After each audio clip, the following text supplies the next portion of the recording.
Shantamii lammaffaa irratti maal je'ee tureme? Waa'ee muslimtootaati. Muslimtoota warreen harka qalleeyyii akkasumammaas gabrootuma fa'aa isaan kan akkanaa jettee if biraa hin yaasinii je'een rabbiin subhaanahu wa ta'aalaa. Achitti kas je'e amma gaa miskiinummaa isaanii faa laalaniiti jarri waan akkasiisan kaafirtoonni gurguddoon waan akkasiisan akka ergamaan if biraa yaasu barbaadan jechaadha. Sani rabbiin subhaanahu wa ta'aalaa wakadhaalika jedhe kunoo akkasanitti jechu. Akkasanitti garii gartee qabeenyatti kenninee kaan ammoo qabeenyatti dhiphifnee garii aangootti kenninee kaan ammoo gartee gammaan tana ayyee aangoo dhorkinee jechaadha. Ayyee fatannaa jechuun akkasanitti fatannaa jechuun mokkorree ba'aatahum jechuun garii isaanii bibaadin jechuun gariidhaan akkasitti mokkorree jechaadha. Kaan hiyyeessa godhee kaan ammoo dureessa godhee durumaa fi hiyyuma sanaanis rabbiin nama laalaa liyaquuluu jechuun akka jaaniif kaafirtoonni kun jechaadha. Ahaa ulaa'i sa isaan hiyyeeyyii kana isaan harka qalleeyyii kana manna Allahu alayhim rabbiin isaan irratti tola ooleehi min beeyninaa jechuun nu keeysaa isaan irratti tola ooleeti isaan warra jannataa godhee nu dhiise jechaadha. Jannannummaan baanan sunu yoo gartee kajarri kun seenu sun ta'e hin barbaannu faa jedha laamma kaafirri. Maaliif jennaan isaan zaahiruma furdina qaamaa ayyee akkasumammaasis qabeenya horiidhaa kana laalan madaalli isaanii kana jechu. Alaysa Allahu sarabbiin hin taane tahee jechu. Ayyee istifaamni kun istifaamun taqriiriyyuun jechaadha. Sarabbiin hin taane tahee bi'aalama bishaakiriin warra isa galatoonfatu akkaan beekaan taaneehi jechaadha. Hiyyumaa fi durumaan adda baafataa jechu. Saniin addan baafatu inni akkanattuu nu beekaa ja'a. وإذا جاءك يروست دفي الذين يؤمنون بآياتنا ورين آياتو تخينيت أمنا ورين كيتو تخينيت أمنا وقاسب دفن جيتشو فقل جيتشون جيتي خبجا سانيتي سلام عليكم يا نجيني سنرت يا جراتو جي بكا تيسو يسر دفنيس بكما تيسو جئين يتشما ورين أكا بلالي في عمار بن ياسري خباب بن أرتي jara isaan tuffatan kana laa warra kaafirtoonni tuffatanii ibbiraayaasi jaansan. Ayyee jarreen sani laamma faqul jechuun jeeni salaamun alaykum nagayni isin irratti haa jiraatu ji'iini irra salaammadhu. Kataba rabbukum jechuun rabbiin keessan ni murteessee alaa nafsiif irratti. Arrahmata jechuun rahmata godhuudha rabbiin ifirratti murteessee jira.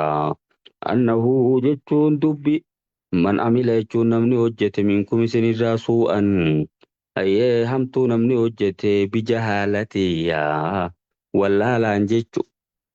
Wallaalaan namni maasiyaa seene ayyee bijahaalatiin jechuun haram ta'uu odoon beekin fa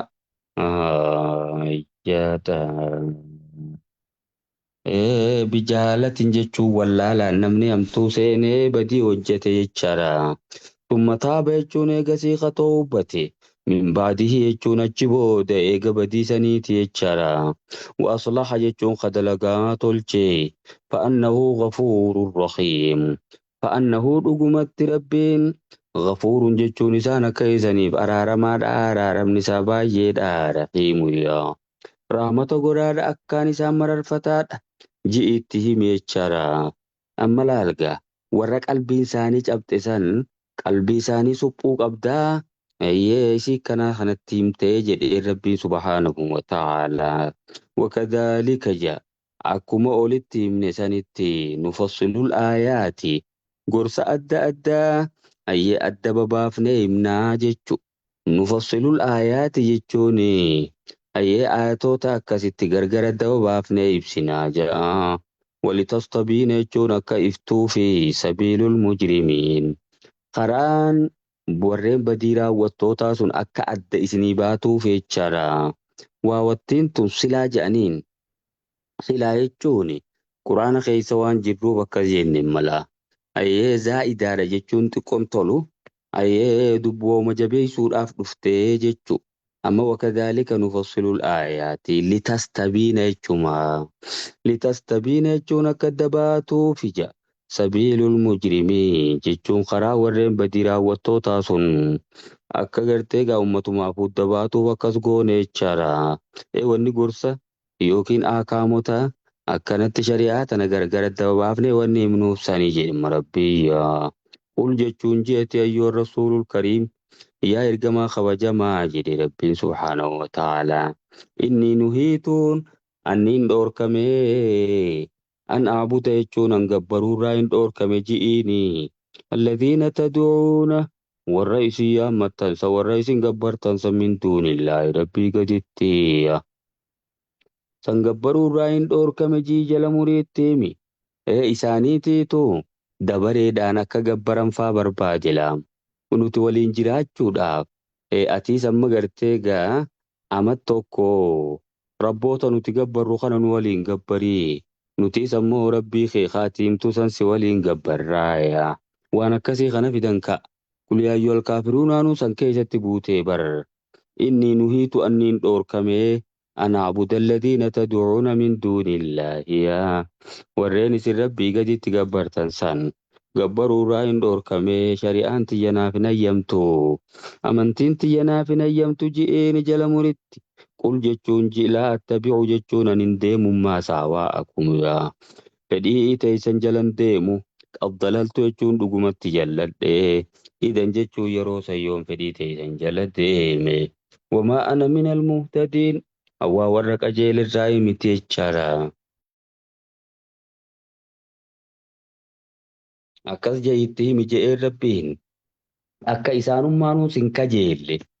Kaafirtootuma kana akkas hin kajeelle jara murtee waan jiru san itti himuu barbaachisa laam. Amma namoonni gariin naannoo tokko tokkotti maal godhan isaanummaa waliin mar'oo seenaniiti faraqaa waliin deeman ammala. Munkara isaan hojjetan sanis walumaan keessa jiraata itti himuu qabu. Ayyaana isaaniitis walumaan kabaja. Isaanis dhufanii harka isaa galchuudhaaf bira dhufu. Akkasuma hin barbaachisu. Ayyee dhugaa jirtu itti himuu gaarii. Bakka amantii tana irratti waan akkasii amantiin tiyya naaf hin hayyamtu jedhaniitu himuu barbaachisa jechuudha. Qul jechuun ji'atimmaas ayyoon rasuulu yaa ergama inni alaa bayyinatin min rabbii. Aniin kun beekumsa rabbii kiyyarraa ta'e irratti hin jira. Wakadhabtum bii jechuun haala isin isa kijibsiiftanii. Quraana ayyee quraana gartee gaa rabbi biraan irratti buufame kan haala isin kijibsiiftanii nan beekumsa rabbi irraa ta'e irratti hin jira ji'iini. Maa indi jechuun waan biran jiru maa tastaajiluuna bihi. Azaabni isin jarjarfattan sun harka kiyya hin jiru jechaadha. Yookiin qiyaamaan isin jarjarfattan sun harka kiyya hin jirtu je'itti hime jechaadha. Inil hukumu dhugumatti immoo murtiin hin taane illaa lillaahi rabbiif malee hin taane. Azaaba san isiniif fiduufis qiyaamaa fiduufis murtiin ta rabbiiti malee murtiin na bira hin jirtu jechaadha. Yaqussul haqqa rabbiin dhuguma himaa jechu. Oduun isaa tan inni himu tunis qibsaan adda addaa tan inni himu tunis waanuma dhugaati. Wahuwa khayrul faasiliin. Inni irra caala murteessitootaati. Murtii isaa geessu hin jirtu jechaadha. Akkas jala muriitti hime jechummaa. Qul jechuun ji'een himmaas kaafirtoota. Adaabame yoo dhugaa taate nuffiti. Qiyaamaa baantu sanis fidi warra siin ji'u saniin. Loo anna cindi dhugumatti odoo na bira jiraate maa tastaajiluuna bihi. Wanni isin jarjarfattan sun odoo harka kiyya jiraate laqudiya al'amru jechuun silaa dubbiinuu dhume beeynii wa beeynakum. Jidduu kiyyaa keessanii dubbiinuu dhume silaa giligili. Nagayaan nusee taa'aa adaabuma saniin isin fixee jechuudha barammaa. Akkas ji'iin jechaadha. Wallaahu a'lamu.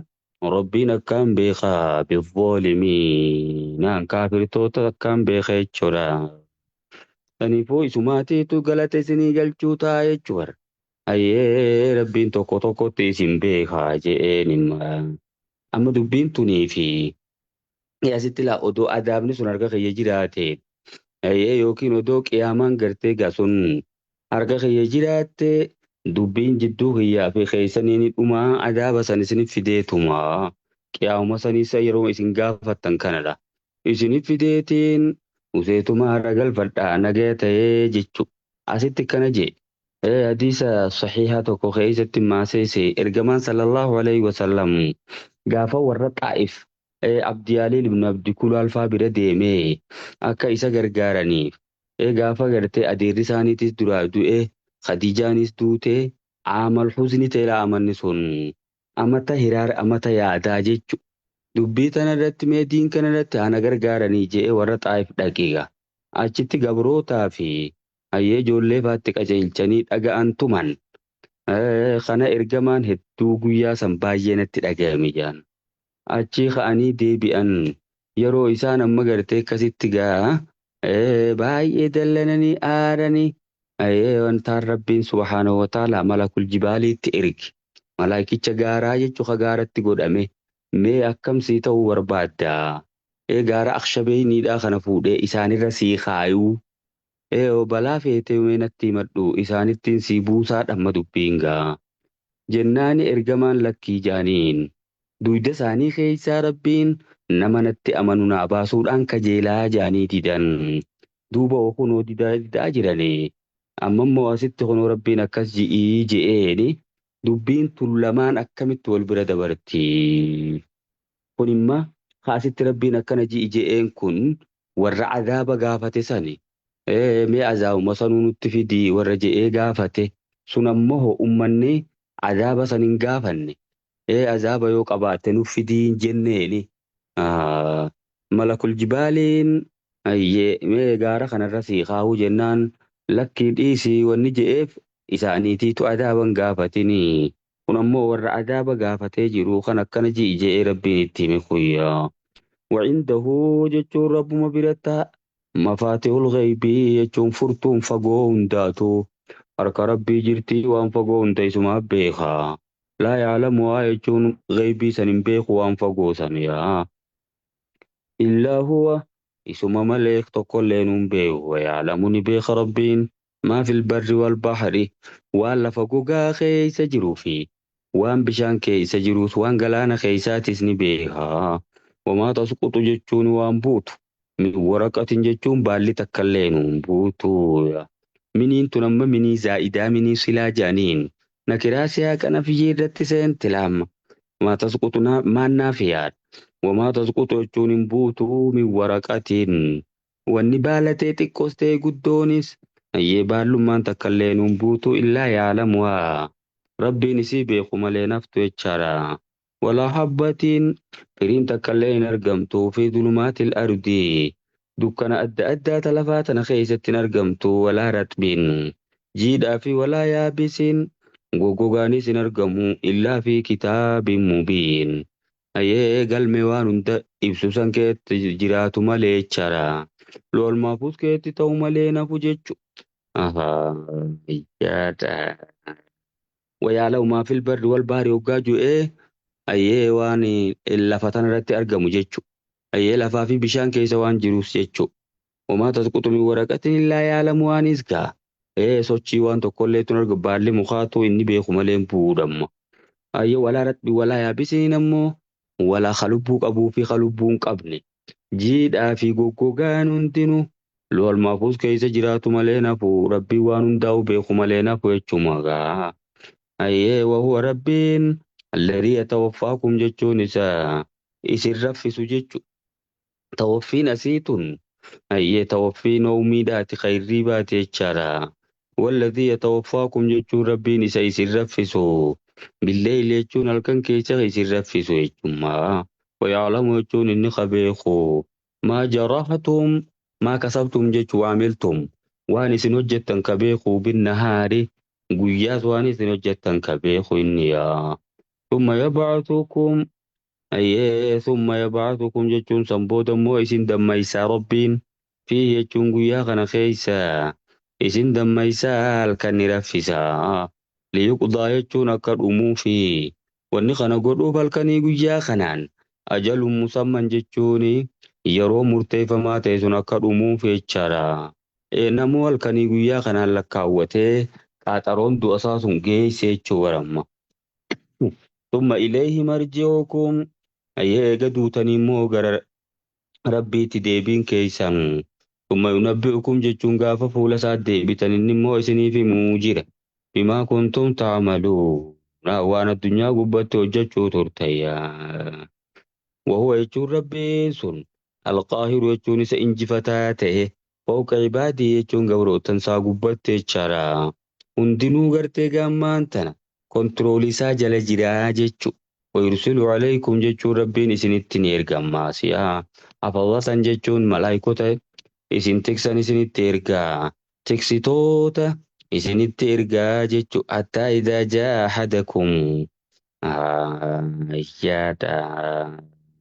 Tiksitoota jechuun ayyee maalirraa ka tiksan ka hojii gabrootaa kana eegan hamtuu fi toltuu warra barreessan yookiin ammoo halkanii guyyaa keessatti warra wal faraqeeffatanii ayyee ilma namaa kana eegan san jechaadha. Yata'aaqabuuna fiikum malaayikatun billayli malaayikatun binnahaari kuma ji'u san ayyee wal faraqeeffatanii warra gartee gabroota rabbii kana eeguu jira. Hattaa idaa jaa'a jechuun faayidaa jaa'a hoggaa dhufee ahadakumul mawtu tokko keessanitti duuti hoggaa dhufe jechu tawaffatuu jechuun isan ijjeefti rusulunaa ergamtoonni keenya warri ruuhii fuudhan sun jechaadha. Wahum laa yufarrixuunaan isaan boodan aanan ajaja rabbii godhuurraa. Wahum laa yufarrixuunaan malaayikonni sun duubatti hin deebi'an ajaja rabbii godhuurraa. Wahum laa yufarrixuuna jechuun intali sooman isaa waan rabbiin hojjedhaa jeensan hojjetuurraa jechaadha. Amma duuba asitti hattaa isaa tawaffatuhu rusulunaa jedhe. Rusul jedhee hedduu godhe. Rusuluun amma jammiidha. Jamma takseedhe. Duuba qul yatawaffaakum malakul mawti alladhii wukkila bikum jedha. Suuraa sajadaa keessatti kas jedhe.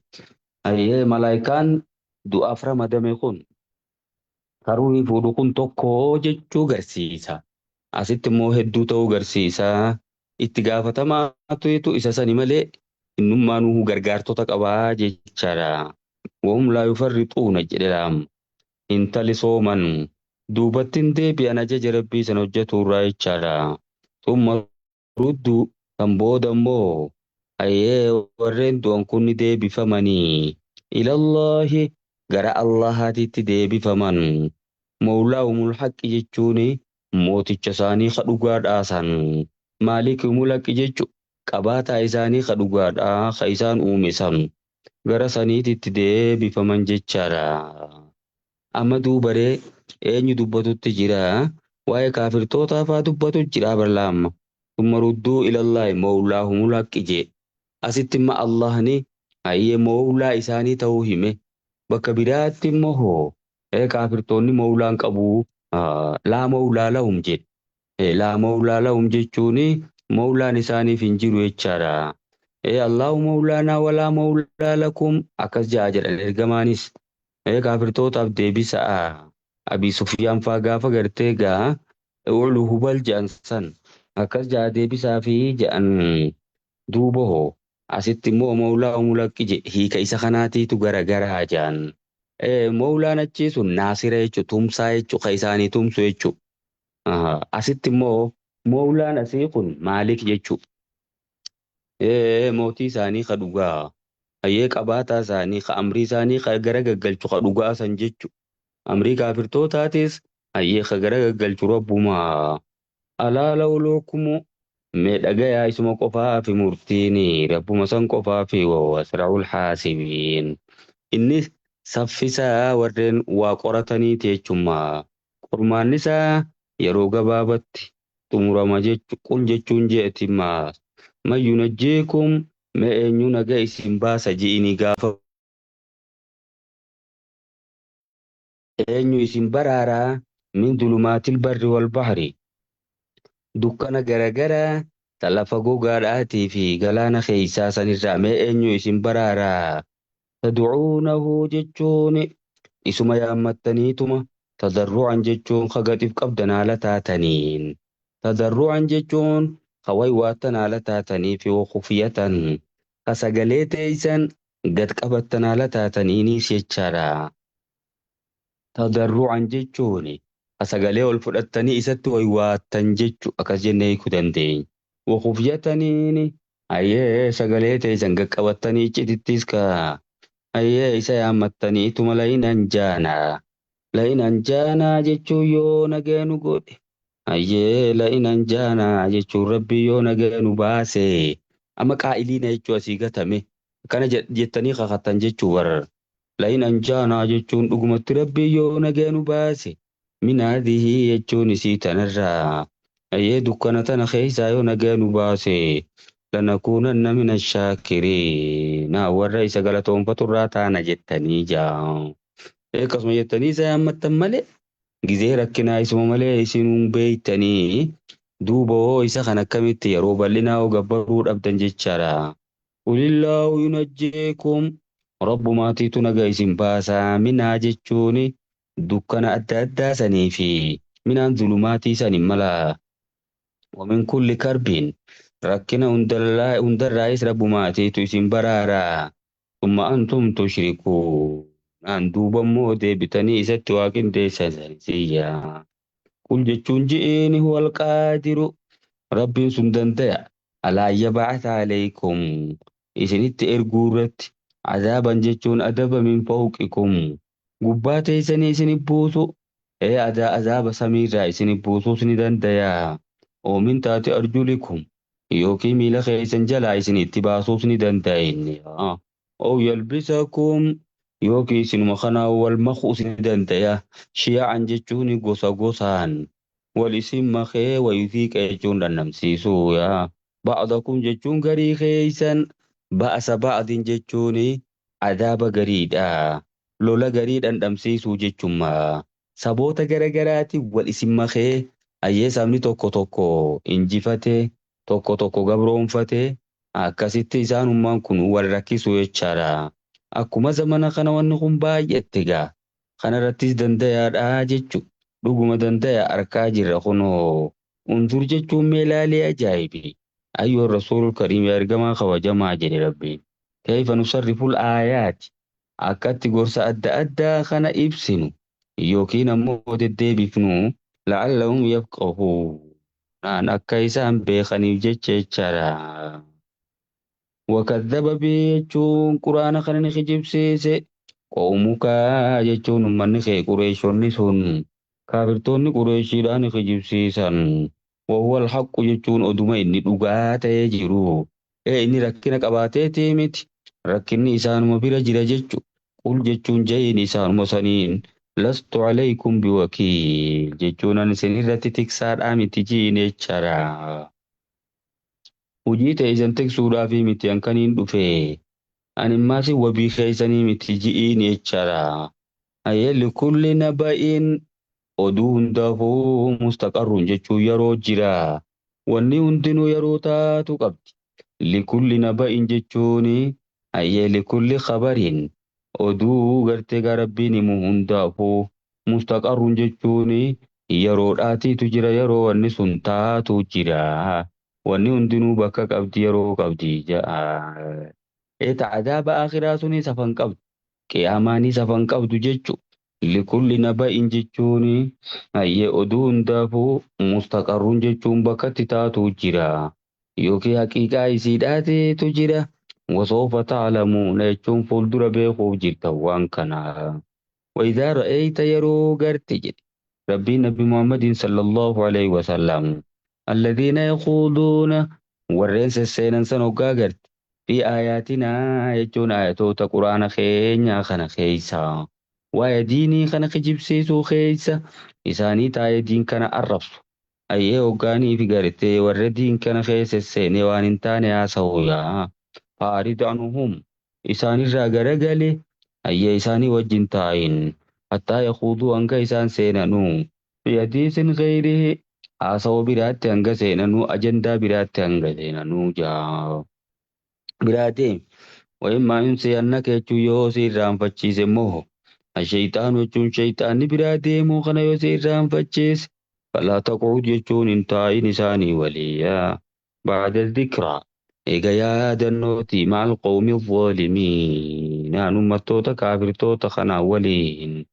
أكنا جتين تائني جئ ربين وما على الذين يتقون من حساب من شيء والجلد مخن وما على الذين يتقون ورب صداتنا لتنتاني من حسابهم دلي إسان سنرجع من شيء وندقلين رتنتاني ولكن ذكرى يادة جسماتي ترجرا لعلهم يتقون نان أكا إيقتني إيه دين كان عرب سوسا إذا كرابتني يادة جسمك أويتشارا إيه يوم موتي من دندين قاتيتم برادهم ويان كيسان أجندا ججيرتني تيتشارا nama diin arrabsu yoo gartee ittuma himi jechu taa jiin itti himi yoommoo si didan ka'iitii biraa jijjiirradhu hanga haasawaa san jijjiiranitti jedhe rabbiin subhaanahu wa ta'aala. Darsiin teenya tarraan tana fakkaatti warra waan dhaga'een fayyadamu rabbiin waa godhu. اللهم علمنا علما ينفعنا وانفعنا بما علمتنا يا ارحم الراحمين ربنا آتنا في الدنيا حسنة وفي الآخرة حسنة وقنا عذاب النار